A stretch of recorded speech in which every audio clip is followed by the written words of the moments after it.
And we're back for another season of Inside Sports Fantasy Football. It's Gerald Glassford coming right back at you here from Inside Sports Fantasy Football, along with my good friend, Mr. Chris Lardieri. He is here as well. Please make sure you like and subscribe, 5-star review wherever you get your podcasts. Also, make sure you go ahead and catch all of my other shows, including the Pop Culture Cosmos, where it's on right now on all its venues.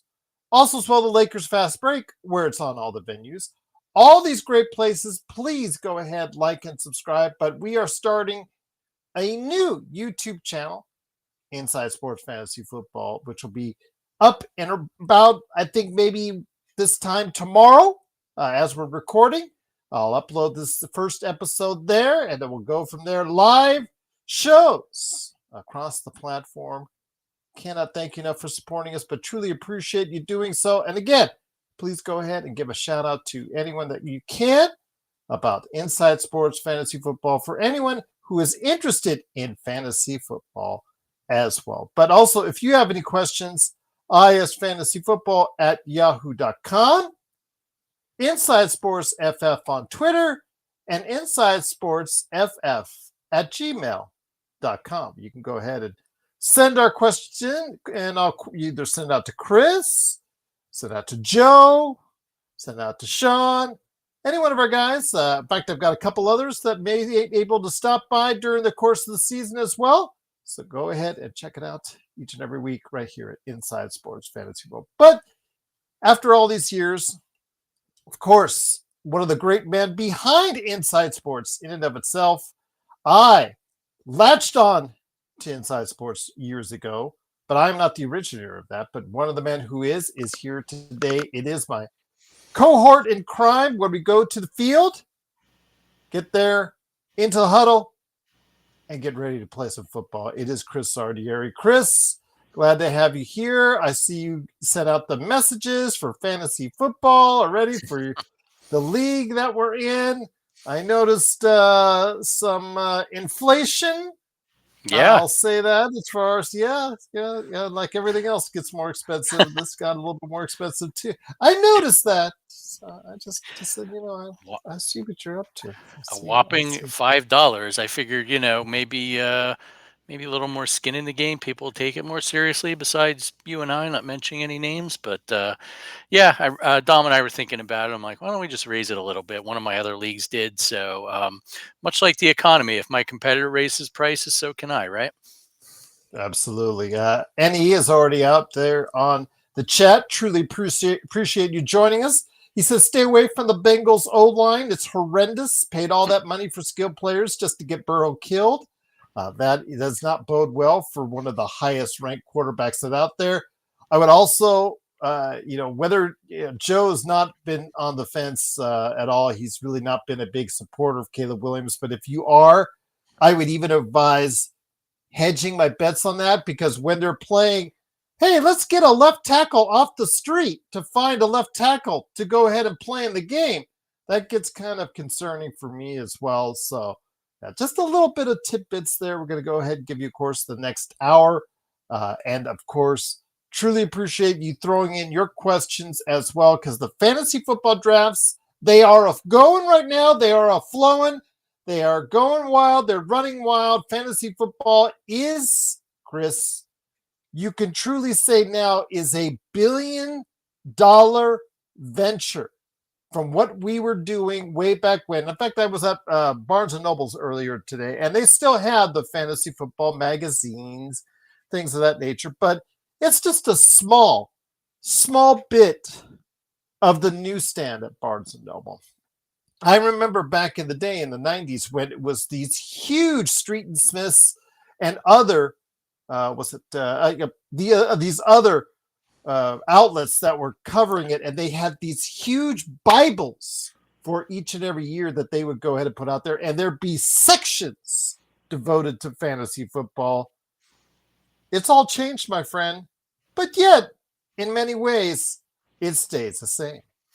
Indeed, it does. There are even more experts, shows, podcasts, you name it. I logged into Yahoo today for our said league, and they had a little blurb at the front saying it's the 28th year of fantasy football, which scared me even more because I've been using Yahoo from one form or another for my fantasy leagues for 28 years. So that's especially sobering. But yeah, the $1 billion industry thing is quite amazing, and I think too even more fascinating is how it's managed to toe the line between gambling and entertainment after all these years.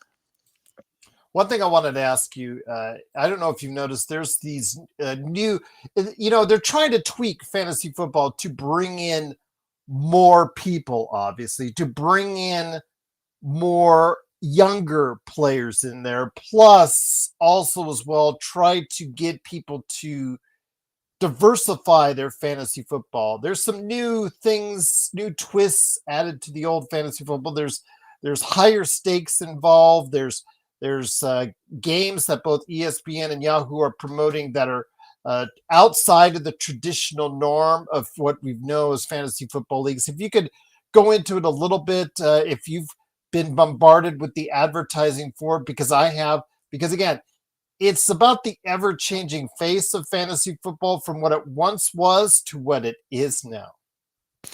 Yeah, I see the emails. I get the push notifications. I disregard them. I'm more of a traditionalist. I do like tweaking with the rules. There are some leagues that don't have a tight end or a kicker or defense, and PPR goes back and forth. I've seen 1 point and half point, but for the most part, I still play the pure game, as it were, with the standard rules. I've never gotten into an auction draft. I know that's become popular, but yeah, if I have more time, maybe I'd do that. But I'd rather play in two standard leagues, honestly. But yeah, it's like anything else. It's gimmicks, and you've got all these little quirks in the rules.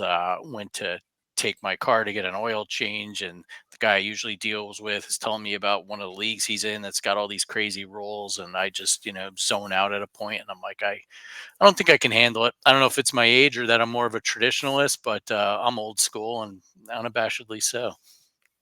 It's almost like wrestling at points, because the one of the latest gimmicks that have happened now is gauntlet style fantasy football, where you're pitted against others in like round robin tournaments almost, and it's short bursts but potentially high rewards. So, for instance, like the Gridiron Gauntlet on ESPN, as they called it and have trademarked it, but similar style, gauntlets are popping up all over the place. Yahoo, I believe, is doing something similar in that vein as well. So, yeah, it's weird, but it's not unexpected, because they don't want the traditional fantasy football to pop up. They want something else, because it's obviously they're not catering to Gen X. They're catering to Gen Z at this point. They want to bring in new players, younger players. They want to be able to sustain it, because like you said, Chris,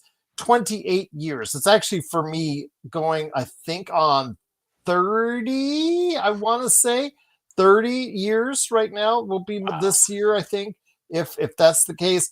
And I will tell you right now that it is evolving, it is changing. I do like the basics myself as far as traditional fantasy football, but I can understand these companies wanting to make it cooler and sexier for a younger audience. Yeah, it's like everything else. It's marketing, it's repackaging. As we've seen with the NBA, they've got to have this in-season tournament to try and get a younger audience. They've got to have a streaming platform, a social media presence, and the ironic thing, you talk about Gen Z.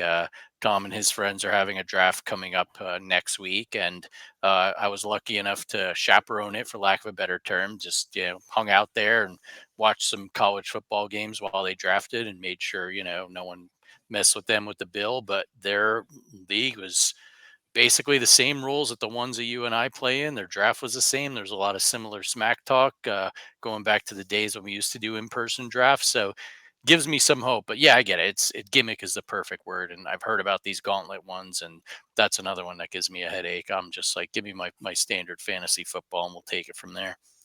Absolutely. We're not trying to be curmudgeons on this show. We're just trying to tell you that, the harder and more complicated you make it, uh, just the less relaxing and more intense it gets. Now, some people like that, but for me, I just want to be able to go into it and have fun. And it's sometimes it's just hard to see where it's going, that I'm going to continue to have fun doing it. But for now I am. So that discussion is going to be saved for a different day. But right now it is fantasy football. People are in their fantasy football drafts going and upcoming here over the next few days and weeks before the season starts. I did want to ask you your thoughts on it. Obviously, Chris Lardieri providing over the years probably some of the best insight out there. Now, he'll humbly tell you not and try to give you 10 reasons why not to. But in that detailed answer he gives you, it just tells you why his insight is so good. So be that as it may, I want to bring you back on, my friend. Always glad to have you here. You've graciously allowed me to utilize the Inside Sports IP, you and Charles. Big shout out to Charles Smith, legendary voice from the past on this. Maybe one day he'll stop by again. We'll have to wait and see. But Chris, I want to ask your thoughts. These drafts are starting now. Before we get into sleepers and late rounds and all that good stuff, let's start with the basics. Your thoughts and perceptions going after 2 weeks or halfway through, in many cases, of preseason football. So thank you for the kind words, Gerald. They're always appreciated, and I'm in constant communication with Charles on Instagram via the memes and reels we send back and forth to each other. So I'll pass your sentiments along and see if I could twist his arm onto the show this season. But here's what I think of preseason football, and as a long time diehard New York Giants fan, and this doesn't necessarily apply to fantasy because he's not going to start the season, but everyone is just overjoyed with the 2 games Jackson Dart has played, and more power to him. He looks good out there. He looks like he's digested the playbook, and I say to Dom, that's great. He looks like he knows what he's doing. He's playing against a bunch of second and third stringers. So when I see him in a game and he doesn't get his head taken off, or he looks like he knows what he's doing and there's some hope for the future, I'll feel good about that. So to hear, Joe Burrow's playing tonight, Caleb Williams played last night, I think it's good they get some reps, but in reality, they're playing with backup offensive lines, throwing against backup defenses. So is there a ton to get out of it? Yeah, they didn't get hurt, and it looks like their mechanics are still there, but not a lot can be told in 2025 NFL preseason football. Now you've got someone like Travion Henderson with the Patriots, who I was kind of hoping would be in one of my rookie sleepers this year, and the media is all over what he's doing in these controlled scrimmages and his 2 preseason games. So on the flip side, it's hard to not be encouraged by that, but when the season comes, who knows how Josh McDaniel is going to utilize him right away? It's hard to say. So I think it's good for kind of having a long-term eye on the season and think, maybe I can get this guy. If he falls in a round, I stash him. I put him on my bench, but I don't feel like there's a heck of a lot to take out of it other than, are guys getting hurt, or maybe there's some depth chart battles that are developing. But I feel like after week 3, everyone goes radio silence in the NFL, and we've just got to wait for the season to start to see what the storylines will be. Once again, it is Chris Lardieri and Gerald Glassford, Inside Sports Fantasy Football. Truly appreciate it. If you want to pop your questions on Inside Sports Fantasy Football right here, or put them in the chat, put them down below. Your choice if you're watching this after the fact. If you try to put a message out there on YouTube, or go ahead and send it to us, isfantasyfootball@yahoo.com. Of course, Inside Sports FF on Twitter and Gmail as well. Want to go ahead and talk about drafting because it is coming close to our draft. I always just seem to join a free league just because to keep my rhythm in there as well. I want to ask you your thoughts. Jamar Chase seems to be at the top of the list for everybody out there. It's kind of disappointed and kind of surprised. Shedeur Sanders, is he being picked number 1 at anybody else? Yeah. All kidding aside, though, he is someone that people are keeping an eye on. Of course, Joe Flacco was named quarterback for the Cleveland Browns for now. I think Shedeur Sanders, in his one performance already, showed some things that need to note for the future. So him being a 5th-round draft pick may have been a serious faux pas by a lot of other teams out there. But I will just say this. Right now, Jamar Chase, when you're talking about NE staying away from Bengals, Right now he's the number one choice. I've looked at 7 or 8 different lines already. He is the number one prospect out there, the number one draft pick for everyone on all these rankings and all these lists. Is he your number one as well? I think he has to be, although I did hear one recently where they were talking about how they think Bijan Robinson's got a case to be the number one pick, and I wouldn't be totally opposed to that, but just given the volume and the fact that Dom and I watched this quarterback documentary on Netflix where they followed around Burrow as one of the 3 QBs they documented all season last year, and just the way that offense hums. T. Higgins is back. Chase Brown coming off a great year. You could say what you want about that Bengals offensive line, but that defense, especially if Trey Hendrickson does get traded in this contract dispute, is going to be atrocious, and the Bengals are just going to be putting up points. So, from a logic perspective, Burrow played with Chase at LSU. They've clearly got chemistry, to say the least. So, I don't think you could go wrong. But if someone goes in one of our leagues and takes Bijan first, I would not be shocked or appalled because it's hard to find quality running back talent that high in the draft. There's just so many committees in the NFL now. One of the things I did want to ask you as well when it comes to some of the other top players in fantasy football, you mentioned Bijan Robinson, who I think a lot of people are sneakily going to put at the top of their list. Jahmyr Gibbs, Saquon Barkley, CeeDee Lamb is kind of interesting, and Justin Jefferson always is. Justin Jefferson will have essentially a rookie quarterback, J.J. McCarthy, throwing to him. Yes, I understand he was drafted previously, but obviously he was injured and couldn't do so. So that is kind of a concern for people out there. What are your thoughts on some of these top players that are thought of in that group mix? In fact, I'll just throw one out here, Fantasy Pros. They're using in their tier, like I said, Chase Robinson, Jahmyr Gibbs from Detroit, Saquon Barkley for Philadelphia. That seems to be a no-brainer right there for me. CeeDee Lamb. CeeDee Lamb, are you worried about his health at all going into this season, especially playing on the somewhat, different team in the Dallas Cowboys, the way they run things and the way that they just go about doing their business? Yeah, I am, frankly. And let's not forget, too, they got rid of head coach Mike McCarthy and brought in unproven Brian Schottenheimer. So that's another factor. Dak Prescott's been hurt a lot, had a season ending injury last year. Will he come back to full form? So I think there are a lot of question marks there. And those are the sorts of things you got to consider with a wide receiver, much like you would with running back with their offensive line. So while I get why Lamb's ranked that high, I'd be a little cautious given the Prescott and Schottenheimer factor. With Jefferson, I know last year he had Sam Darnold. I think he was the consensus number 1 or 2 going into last year's drafts, up there with Christian McCaffrey. So, yeah, McCarthy's a rookie quarterback, but I've got a lot of faith in the Vikings and their coaching staff and their line. And case in point, they plugged in Sam Darnold last year. Everyone thought O'Connell was crazy to make him the starter, and he had a tremendous year. So I think I'm not saying McCarthy's a guy you've got to take and make your fantasy starting quarterback, but from what I read, all indications are is that Justin Jefferson's going to get the ball this year.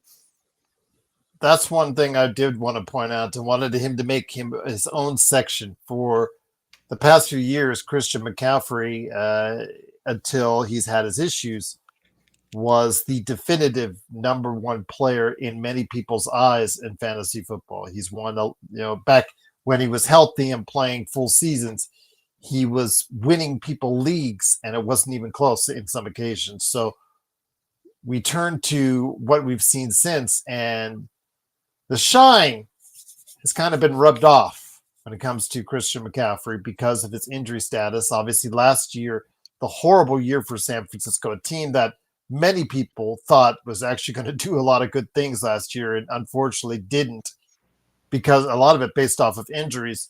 Your thoughts on Christian McCaffrey? I mean, I'm not going to say it's, buy low, because, my God, we're still talking about someone that could be a first rounder in many drafts, a high second rounder.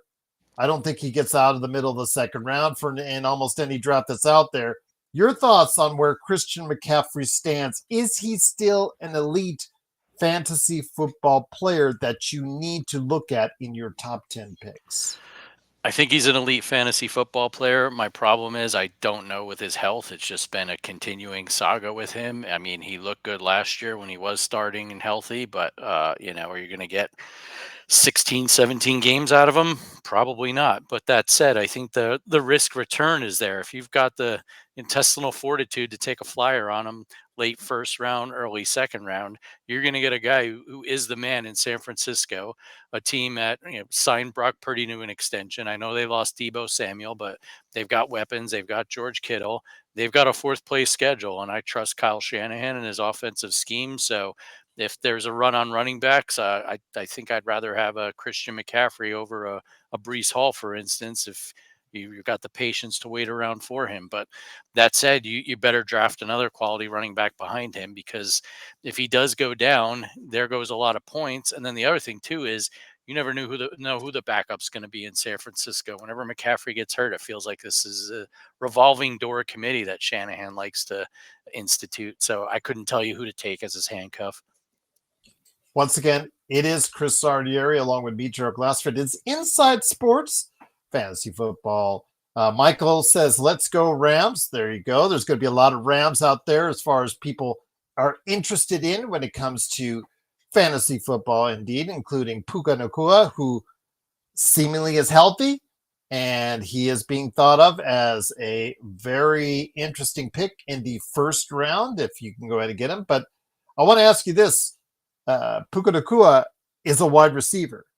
A lot of what we talked about already is running back based.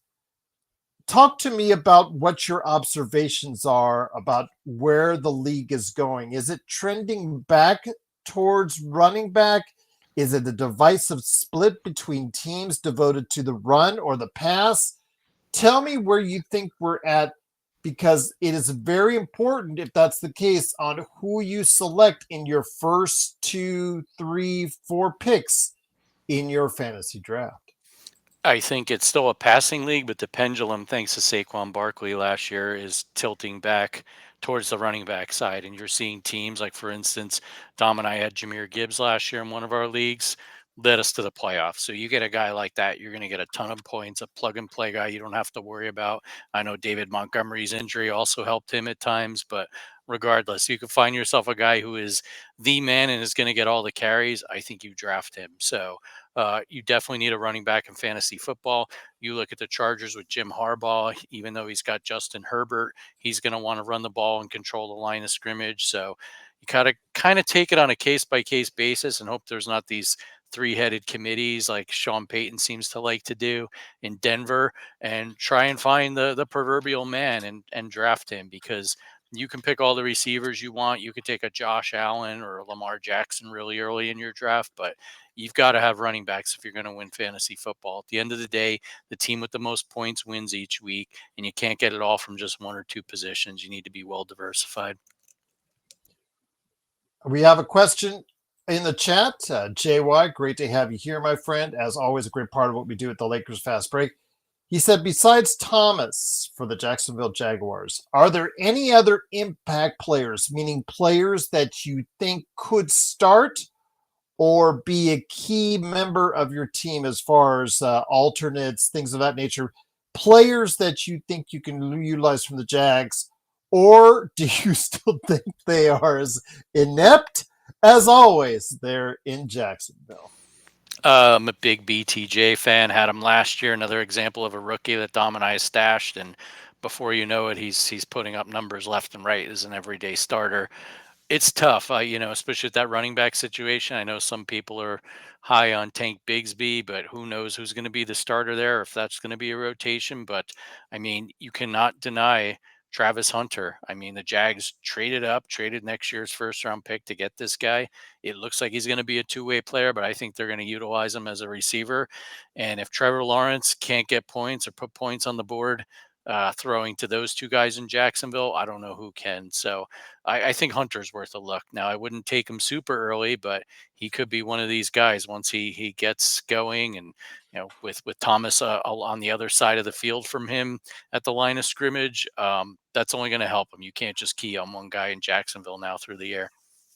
I think if for him, like you said, he would be someone maybe because I'm worried about, like you said, because of the fact if he is a two-way player and if they do stick to it for any length of time, he'll probably limit his number of reps that are out there during the course of the game on the offensive side. And if that's the case, I would probably lean, if you're in a league based on yards per catch, or some, just some type of barometer that can utilize his skills, which will be, again, I think, not out there. He will not be out there predominant number of stamps, the snaps, as long as they continue to go ahead and utilize him as a two-way player. But Travis Hunter, I think, intrigues me, and he could be the most dynamic player coming into the NFL this season. Absolutely. I mean, selfishly, I'm hoping they just keep him on the offensive side of the ball and this experiment doesn't last long, but his talent's undeniable. I want to ask you this, Chris, and I can't avoid it much longer because, again, we talked about where the league is going. To me, it seems like there are teams still devoted heavily to the pass, and now there's other teams kind of leaning towards the run and implementing that at least a lot more efficiently in the offense. You talk about the rookies. We already talked about Travis Hunter, but the biggest impact rookie and a guy that has already a lot of pressure who says he has arrived already after a preseason game, which I don't think I would have said. But it is, of course, as everybody knows out there, from the Raiders, Magic Man's team, a guy a team who hopefully I'll see another 3 games this year, Ashton Jeanty. So your thoughts on Ashton? Again, he is being thought of very highly for a rookie. And I mean really highly. So that means he's going to be a workhorse for the Raiders. Again, we're talking rookie here. So I don't know. Him being high up guy that's being thought of in many aspects as a top 20 pick in fantasy football. Is that a little bit too much too soon for Ashton Jeanty? I think it could be if you take him in the first round. He's a great prospect. He was outstanding at Boise State. What worries me is the 17-game season, his size, and the pounding he's going to take in the NFL as the man in the Vegas backfield.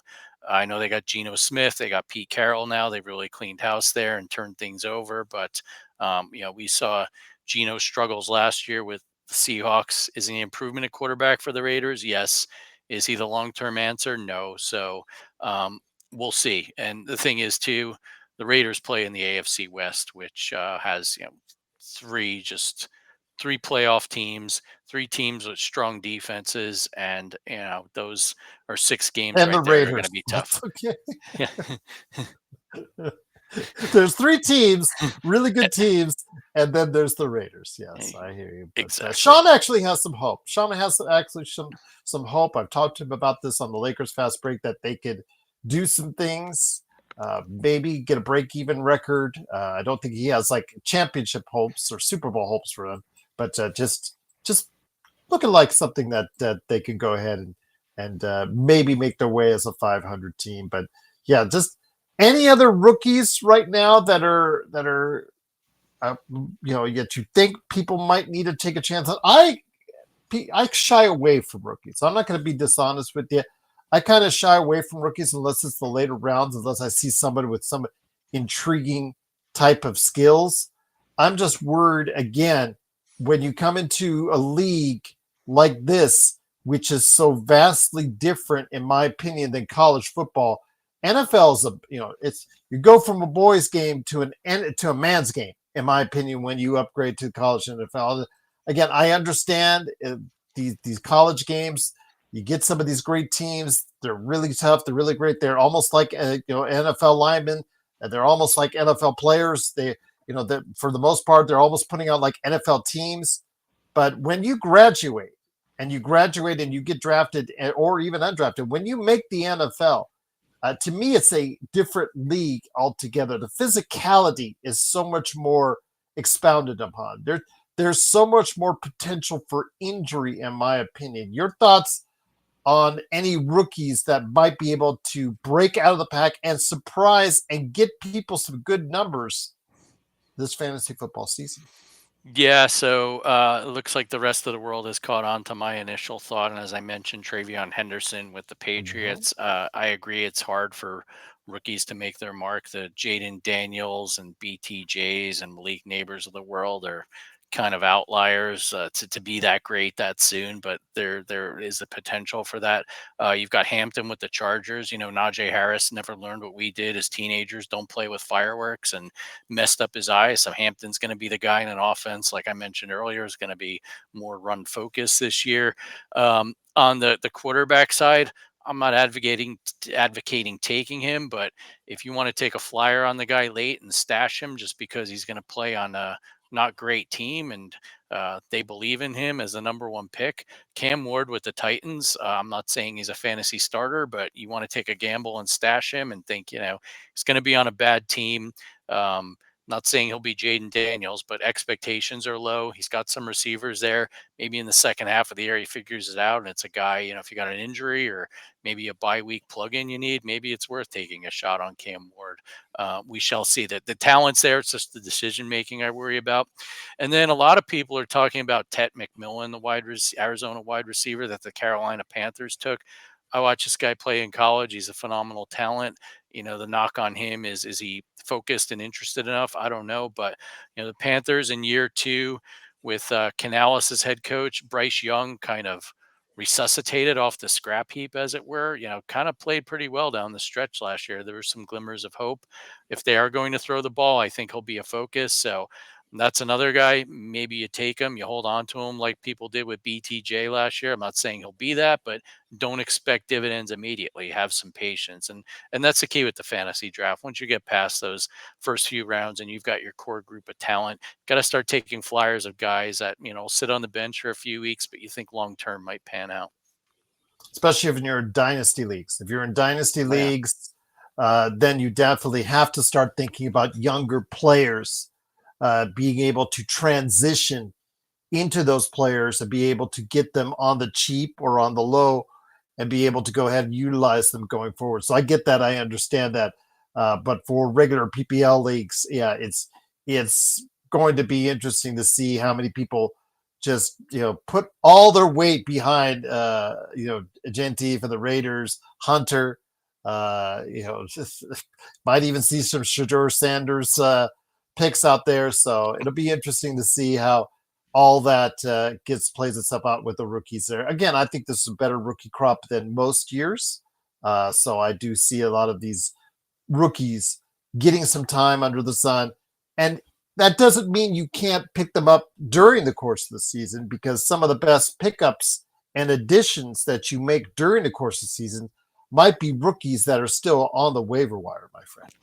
Yeah, I mean, I think one of the all-time classics, Puka Nakua, after a big Week 1 game for the Rams, was out there on waivers, and I know we rode him that particular year to the playoffs. So there will be someone, mark my words. Absolutely, indeed. All right, let's get to the skill positions. As far as quarterback is concerned, we'll start off with that. Quarterbacks is so funny because some people, I'll say me, go and think of quarterbacks as a little bit more priority, as somebody that as has won leagues before with really good quarterback play. It might be the difference that you need. Sometimes you can have you can have average performances from the rest of your team, but if your quarterback blows up, it can make all the difference in a one-on-one matchup. Over the course of a season, obviously it's great. You need a full fleshed out team, but in those one-on-one matchups, especially in the playoffs, it could be crucial if you have a quarterback that can really get you an outstanding game. Josh Allen, for instance, along his way to obviously stardom and play MVPs and all that, he has carried me on more than one occasion, and I do have a tendency to look at him strongly in the first 2 or 3 rounds. I've won leagues with him. I cannot tell you wrong, but where is your priority with quarterbacks as far as where you put them in the draft? And where do you think we should go with as far as the top quarterbacks outside, of course, say Josh Allen right now? What quarterbacks do you think are worth high draft choices at this point in time? So quarterbacks are important. Now I will say, I've seen in way too many leagues where people will take one at the middle of the first round. I personally wouldn't do that. I know a lot of people love the Josh Allens, like you mentioned, and the Lamar Jacksons, and in the past Patrick Mahomes and Jalen Hurts, for instance. I'm not going to reach on a quarterback. That said, when that first wave goes, and I think you lump Jaden Daniels in that top tier too now, because he's a multiple threat and can run and run for touchdowns. Um, I don't think you wait too long, but I think you've got to get yourself a serviceable one. And case in point, last year, uh, we ended up picking Jared Goff as a backup. He had a phenomenal year. Now that's a fluke. Goff sitting out there, and I got him in, somewhere after the 10th round. I can't remember where. But if you're not going to get one of these running quarterbacks that puts up, Mm-hmm. That puts up a lot of numbers, that puts up a lot of touchdowns, puts up a lot of as far as running plays, running yards. To me, that's obviously something that I talk to and think of when I see Josh Allen. I get it, Chris. I get it. When it comes right down to it, yes, you do need to look at that factor because having a mobile quarterback who's also very skilled when it comes to watching what we see out there in fantasy football. Yes, definitely having some really big thoughts on that because I really think that for me, getting a guy that can be able to produce at a high level and can get you running touchdowns as well, along with obviously what they could do from the passing standpoint, for me is it's really that added bonus and be able to go ahead and outcome the game. For me, it changes a lot of times the outcomes of a game when I have teams that don't perform as well, but I have a guy like Josh Allen or a multifaceted quarterback that can go ahead and get you a running touchdown, which, as you know, Chris, is really something special in PPL leagues. absolutely. I don't want to call it cheap points. It's more like icing on the cake. But yeah, it's when a throwing touchdown's 4 and a running touchdown or receiving touchdown 6, by all means, if you can get those extra points, great. But don't forsake the rest of the depth on your team. If there's a run on running backs or wide receivers, you got to take that into account and see what else is left on the board and start plotting ahead. All right, I'm here. I got to wait 4 picks till my next pick, or I got to wait 8 picks till my next pick, and just kind of map it out and say, all right, the top tier quarterbacks probably aren't going to be there. I better grab one now and then build my running backs and receivers accordingly in the upcoming rounds. So, with that, who are your top 5 quarterbacks right now heading into the drafts that are going to be taking place and heading into this upcoming NFL season? I mean, Allen's the no-brainer number one for me. I think Lamar Jackson's right behind him. Um, I think too, you've got to. I had him last year. Coming to grips with the fact that I probably won't have him this coming year. I think Daniels has to be up there off the rookie year he had. And then, people go back and forth. I know the clickbait world likes to talk about whether Jalen Hurts is elite, but I don't know if he's 4 or 5 or 6 or whatever he is, but I've had him in the past and he's always going to get those touchdowns off the tush push. And I think you've got to have him somewhere up there. And then two, with the rest of more of the traditional pocket quarterbacks, like Joe Burrow a lot. I really don't know if Patrick Mahomes is worthy of being in that upper echelon anymore. I know he had an off year last year. Whether Rasheed Rice is going to be suspended, what kind of receivers he's going to have. Let's face it, Travis Kelsey's slowing down, if not slowed down completely. So I don't think Mahomes is the same player that we all know and love from previous fantasy years, and he's kind of been trending downward on the buy low side. And I don't know where I'd rank him number wise, but CJ Stroud had a rough year last year. He was banged up. His offensive line was atrocious. The Texans feel like they've addressed that. You look at what he did last year, even in the playoffs against Kansas City with like depleted receiving core. I just still believe in the guy, and I think he's due for a bounce back year. Okay, absolutely. And then anybody else thinking as far as quarterback is concerned, or I know we're going to get into sleepers here and deep deep picks that you might think that might be of interest to everybody out there. But any other top quarterbacks stand out to you from a multifaceted standpoint? You know, we talked about Brock Purdy earlier. I don't think he's elite, but he does get some running yards and some running touchdowns. And I just personally feel that team's going to bounce back this year. So that might be someone, maybe a little more on the sleeper or buy low side, or he's got some deflated value. He might be someone you want to consider as a quarterback if you're willing to wait around for one. One of the things I did want to ask you, okay, we did go ahead and cover some of the running backs out there to talk about, in your mind, some of the top running backs already. As far as we talked about Bijan, we talked about, of course, Ashton Genty. Are these some of the guys that you think you might be interested in getting? Are these some of the guys that are still top five in the league? If not, put out your top five as far as your running backs are concerned. Yeah, I think from what I've seen, you've got to go Bijan one, a combination of Saquon or Jameer Gibbs. I mean, I really don't care what the order. Look, Saquon's not going to have the year he had last year. My only hope is he doesn't get hurt. But the guys, if he plays, he's putting up numbers behind that line, and with all the weapons the Eagles have, Genty in some spots you see ranked as high as 5 or 6 might be worth a flyer. I mean, me personally, I don't know if I've got the risk tolerance for that, but I understand why people would take him. He's got a ton of talent, and he's going to be the guy in Vegas. I really like Kyron Williams with the Rams. I know there's always this talk that Blake Corum's going to push him, but I'm guy just was signed to a nice contract extension. And I feel Sean McVay believes in him. And as we mentioned earlier, as you get down the list, willing to take a flyer on Christian McCaffrey, just be prepared to either draft his backup or draft heavily at running back. So you've got a deep bench. So those are some of the names I like there, for instance. They're, I know, like, even in Miami, some people are talking about Devon A Chain. He kind of had a down year and they think he's due to bounce back.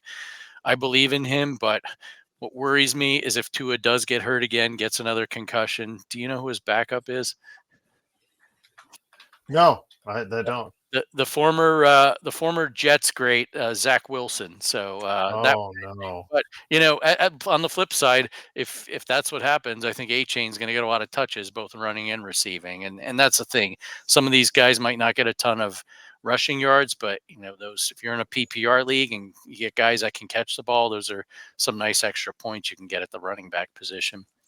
Because Miami used to have that depth.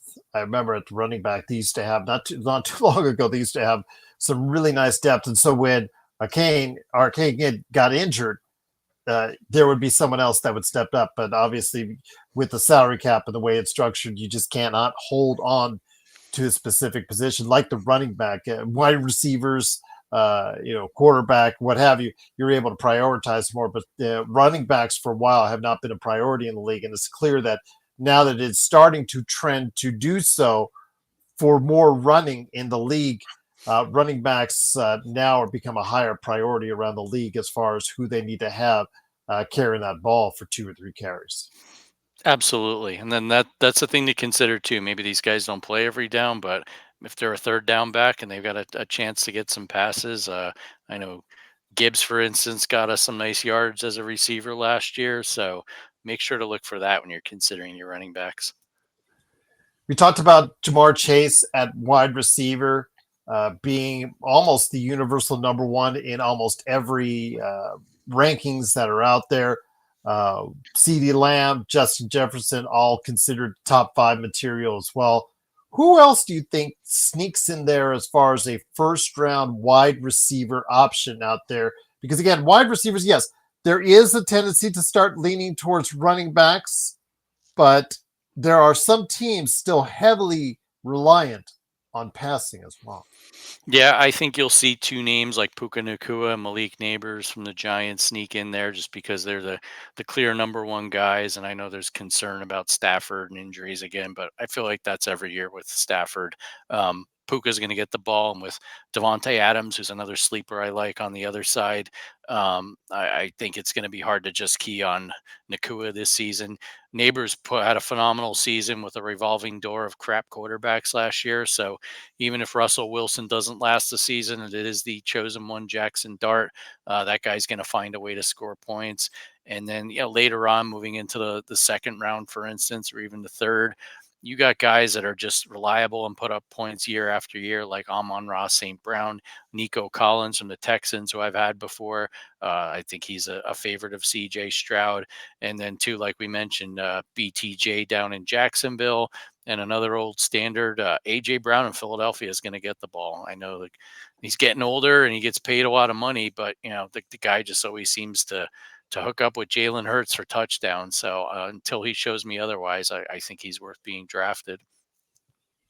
Once again, it is Chris Lardieri, along with me, Gerald Glassford. It is the Inside Sports Fantasy Football. Again, if you have questions for us, put in the comments below, put in the chat if you're watching live, or isfantasyfootball@yahoo.com, or Inside Sports FF on Twitter and Gmail as well.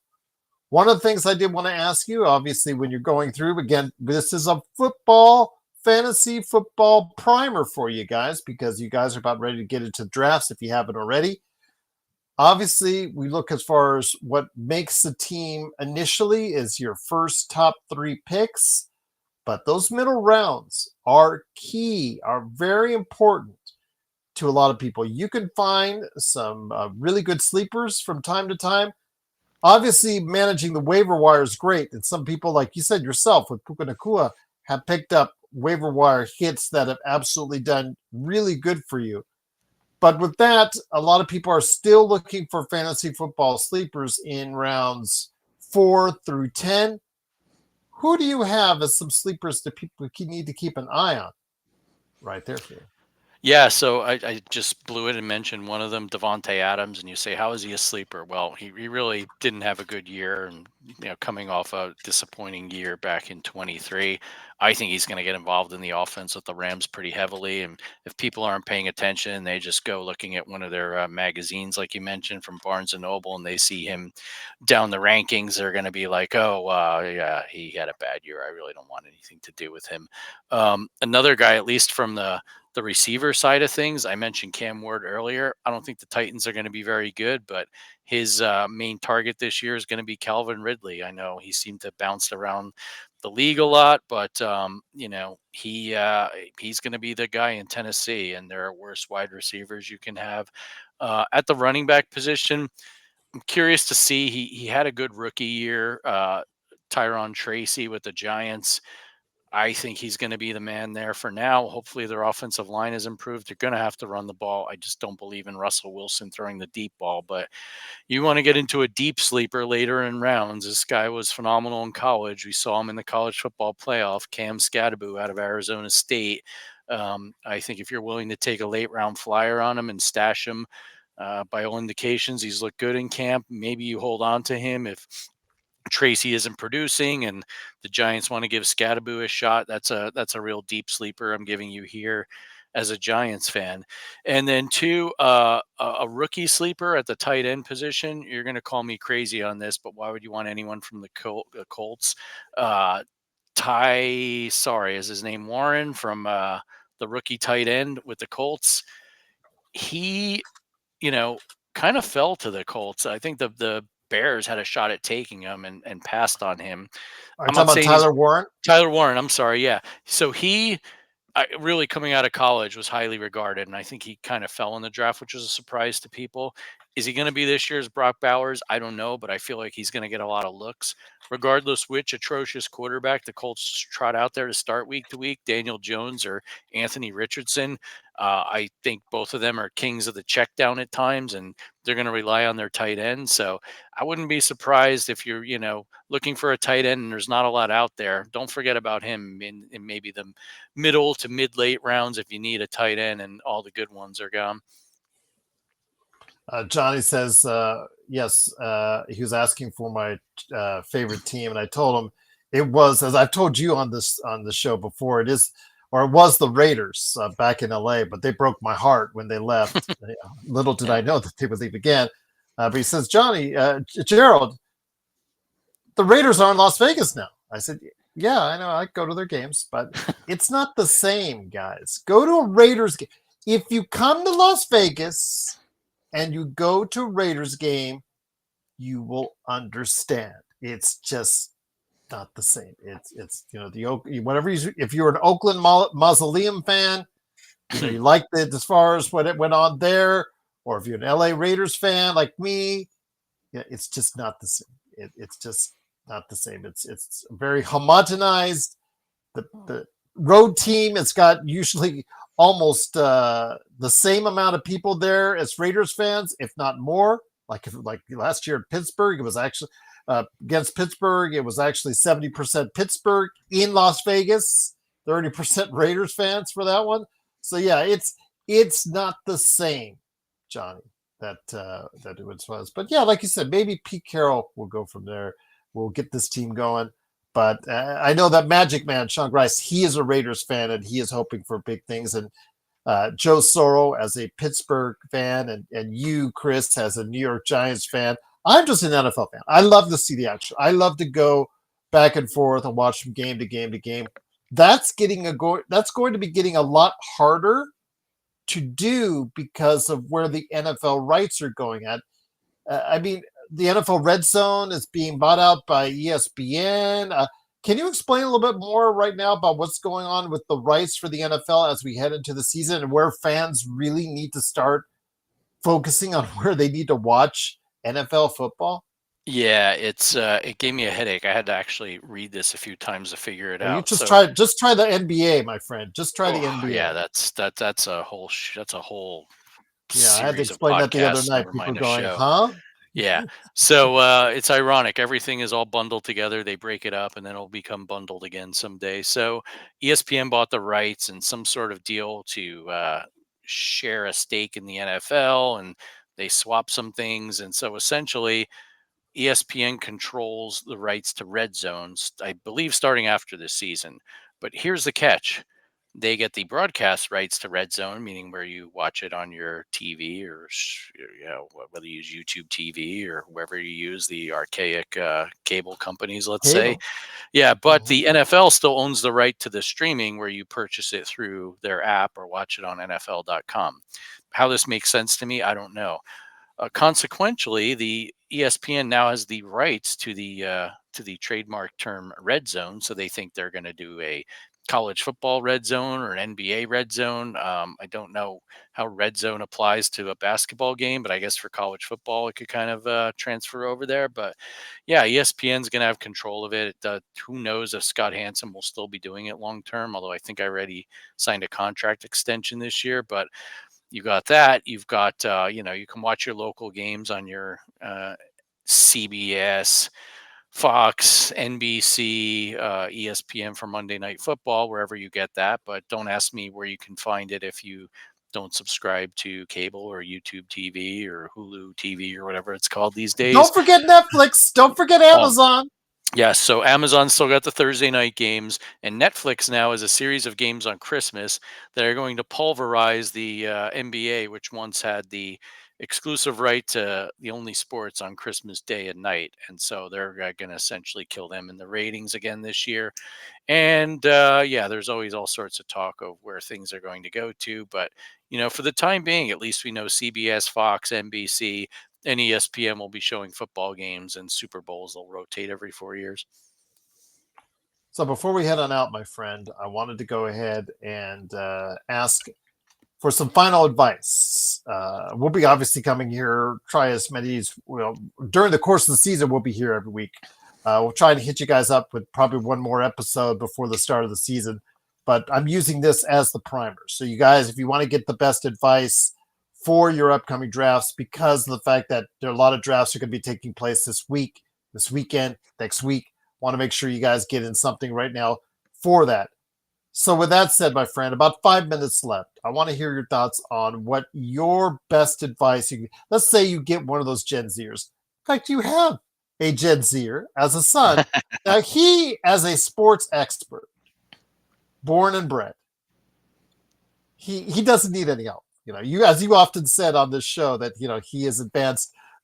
The student has outlasted the master. He is Absolutely. now Darth Vader, and you are Ben Kenobi in that scenario. But be that as it may, my friend, let's just say you have somebody at your work, just wet behind the ears on fantasy football. Your thoughts on what advice you give to them, or to anyone out there that's listening to this, that watches this, that wants to get into it, kind of intimidated by it. What kind of advice do you give them for this upcoming season? So I would tell them, and I had a similar conversation with a coworker recently. Ironically, I would tell them you need some form of rankings when you're doing your draft. Most, as we said, are online. I do miss the in-person ones. Couldn't find a league that had that this year, but I'm not telling you to abide by these rankings. I'm not telling you one company's rankings are better than the other, but you need it in terms of to see who's left on the board. I know if we do a Yahoo online draft, they have their own rankings. You need it as a guide to see who's around there and just kind of like a baseline of like, all right, Jackson Smith and Jigba's out there. He was ranked the 10th wide receiver, and here we are in the middle rounds, and he's still there. I think that's a good value pick. Or you realize, geez, I don't have a lot of running back depth, and 20 have gone already. Who's left on the board? Use it as a reference. Do not use it as a Bible. Number two, I think a lot depends on where you pick. If your league can set the draft order as early as possible before your actual draft, that's great. What you can then do, and Dom, the Gen Zer, is fond of this, join a Yahoo or ESPN mock draft from whatever position and draft from there. You can learn a lot by doing and seeing how people think and where they'll go. That said, there's always going to be someone who reaches on someone in the first round is either going to make you laugh or, grateful that someone fell to you. Shador Sanders, number one pick. There you go. Oh, that's Mel Kiper's draft board, but I would tell you don't use his rankings even in fantasy. But from that point on, I'm not going to tell you you've got to go two wide receivers. You got to go two running backs. You have to get a quarterback by round two. I will say in the first four rounds, you better get one of at least three of those positions. If you're not getting a quarterback by round four, you better take an elite tight end. From that point on, you just start filling in the blanks. I like to old school take a piece of paper and kind of map out like I've got three running backs here and one wide receiver. I better start building some wide receiver depth. I personally do not take a kicker or defense until very late in the draft. These guys are going to turn over, guaranteed. I know there will be some elite defenses out there, and someone will go take them in the eighth round. Let them have them. They're not going to win a fantasy football championship off of a defense alone. So pick a decent defense, but realize given roster spots and bye weeks, you're going to release them at some point. Don't treat this like, hey, I drafted this guy and paid him second round money. I can't afford to get rid of him. That's not the goal in fantasy football. The goal is to win. And if there's someone better on the waiver wire, then sacrifice someone on your bench. And then, two, like I mentioned earlier, you've got to get a quality quarterback. I'm not going to tell you how or when or why, but if you wait till the 10th round to get a quarterback, you're not going to get a good one. You're going to have to take a flyer on one and get someone who's mediocre and make you pull your hair out all year. You don't want to be stuck with Aaron Rodgers or Russell Wilson, for instance. So I will not tell you you've got to get a running one or that quarterbacks need to comprise 40% of your total points in a given season or a given week. I'm not going to crunch the numbers there. I will tell you though, your quarterback's got to get you points. If depending on the scoring system in the league you play, for using ours as an example, Gerald, you got a quarterback that's giving you 18, 19, 20 points a week. That's really good. You got depth and studs at wide receiver and running back that are putting up a lot of points. That makes up the difference for the Josh Allens of the world who can potentially put up 30 or even 40 in a given week. So you've got to build yourself a team that scores the most points every week. And two, sometimes you're going to get there in those middle rounds, you're zoning out. Pick a guy because you like him. Maybe you saw him play last year. Maybe he's in a doghouse right now and he's not in the starting lineup, but he's just an injury or a couple fumbles away from starting at running back or a couple drops away from being the number three wide receiver. Um, and that's my, in a nutshell, what you've got to do. I think with fantasy football, you've got to use your eyes more than crunching numbers. You've got to kind of, it's good to read about what guys do and who's getting the reps in practice or what the depth chart's going to look like. But remember, this is August. Things change so much over an 18-week season. So just because a guy's not starting now doesn't mean he won't be by the middle to latter portions of the year. Once again, it is Chris Lardieri along with me, Gerald Glassford. I want to thank everybody for watching this thing. Brian put in the chat, could we do a mock draft? I will do you one better, Brian. I mentioned in the chat. I'll see if the LFB guys, Joe's like kind of stubborn on this. He's like, well, I'm in this one league and the 3 leagues. And I'll see if all the guys related to ISFF will want to be a part of a fantasy football league. I'll find out within the next 24 hours, guys. And on the next Lakers Fast Break, I will go ahead and announce if that's going to be made available. I'll make a leak, and if that's the case, we'll go ahead and I'll announce it on the Lakers Fast Break that we run tomorrow. So we will see if that happens. I cannot guarantee it because, again, when you're dealing with Joe, depends on what side of the web he crawled out of. So we'll see what happens. But maybe Chris will join us. Maybe Sean. Maybe Legend. Some of the other guys as well. So I will put it out there. I will ask, but I will make sure we can do something. Hopefully that will happen. But at least I'll get you an answer, Brian. I'll get you guys some answers out there if you guys want to be doing a Lakers Fast Break fantasy football league. I know we've kind of lost touch on our Lakers Fast Break basketball leagues, but we'll see what we can do. The fantasy football league seems to stick a little bit more, but we'll even do the fantasy basketball leagues if you guys want to go ahead and do that as well. Last question for you, my friend, with Brian. Jacobs over Akane with the injury report? I would still lean towards Jacobs. I think that's another guy that is the key number one in Green Bay. Yeah, I know you got to be concerned with injuries with any guy, but I don't see him losing his job, and I really don't worry about him with Jordan Love as his quarterback versus, like we mentioned earlier, with Tua. So I've had Jacobs in the past. If he's out there again, I would not hesitate to draft him depending on where I am.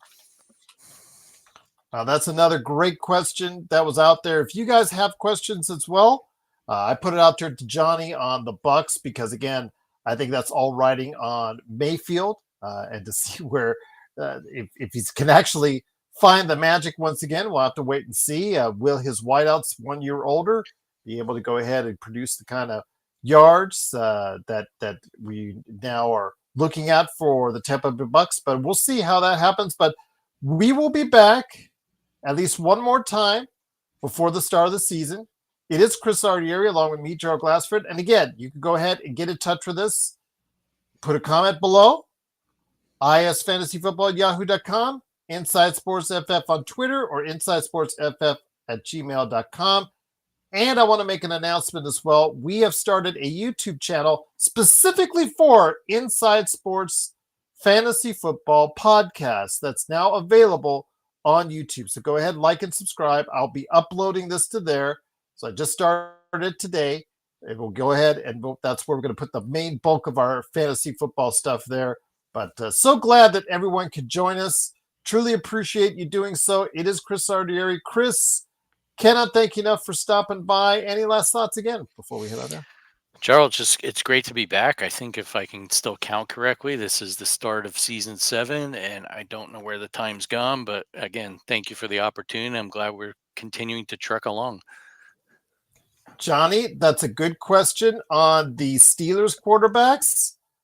As much as I would like to tell you it, Chris would like to tell you it, I think we got to get it straight from the super fan of Mike Tomlin, not as Joe Soro is. I think, Johnny, I will get Joe to tell you what his thoughts are on the quarterback situation in Pittsburgh because, Aaron Rodgers. Okay, we'll see. But once again, it is, of course, Inside Sports Fantasy Football. Again, if you have questions, please drop them below. If you're watching this after the fact, truly appreciate it. Drop them below as well. isfantasyfootball@yahoo.com or Inside Sports FF on Twitter or insidesportsff@gmail.com. Chris, always fantastic to have you here. We will get together one more time before the start of the season as far as talking fantasy football. I'm looking forward to it as well. Looking forward to hopefully getting Sean, Joe, Legend, anyone else I can bring in here as far as fantasy football gurus to come on the show. And looking forward to hearing your thoughts out there as well from everyone right here at Inside Sports Fantasy Football.